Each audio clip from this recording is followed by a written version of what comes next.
La Villa Rabelais est la maison des cultures gastronomiques de Tours et c'est l'Institut européen d'histoire et des cultures de l'alimentation, IEHCA, qui pilote ce lieu en accord avec la ville de Tours.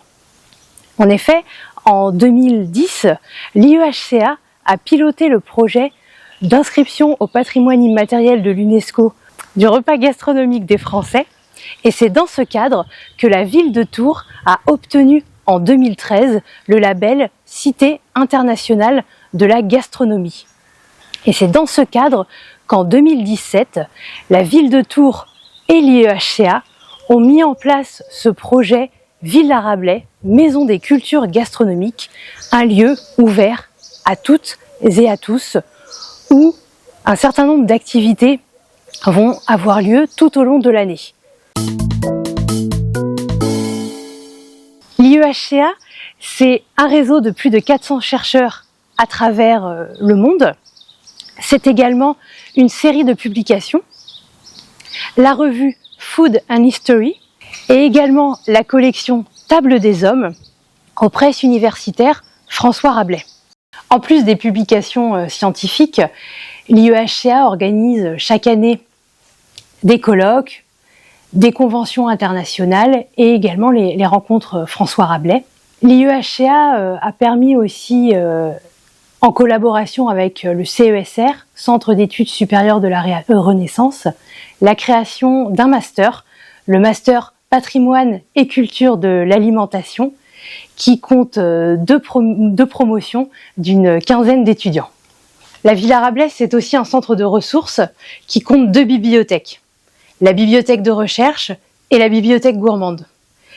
Pour la bibliothèque de recherche, c'est une des bibliothèques les plus importantes d'Europe, avec un fonds de plus de 10 000 ouvrages autour de l'alimentation et de la gastronomie. Et c'est vraiment un lieu où les étudiants viennent étudier, se poser pour prendre des ouvrages en plus de leurs recherches.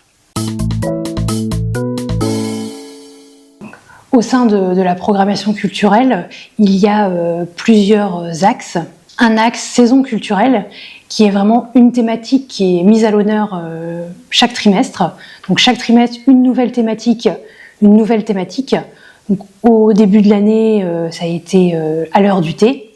En ce moment, c'est légumes primeurs. Et la prochaine, à partir du mois de septembre, sera secret de fabrication. Et le deuxième temps de la programmation culturelle, ce sont les animations de la bibliothèque gourmande, où là, ça va être vraiment pour moi le moment où je vais mettre en avant le fond de la bibliothèque. Donc par des rencontres d'auteurs, mais aussi des lectures à haute voix pour les enfants chaque premier mercredi du mois. Ça va être aussi des ateliers, des apéros-jeux, donc tout ce qui va faire le lien entre la culture et le livre. Et au sein de la programmation culturelle, il y a aussi l'Université ouverte des sciences gastronomiques, qui sont des cycles de formation à destination aussi du grand public, où les thématiques vont être plus de l'ordre, donc découverte des vins, des cépages rares, mais aussi accords, cuisine italienne et vin. Donc c'est vraiment plus sous forme de cycle, soit mensuel, soit annuel.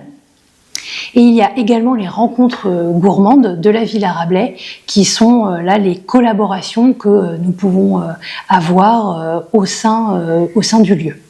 La Villa Rabelais, c'est un lieu unique en France, puisque c'est un centre culturel et scientifique qui réunit toutes les personnes qui passent dans ce lieu autour d'un fait qui est celui de la gastronomie.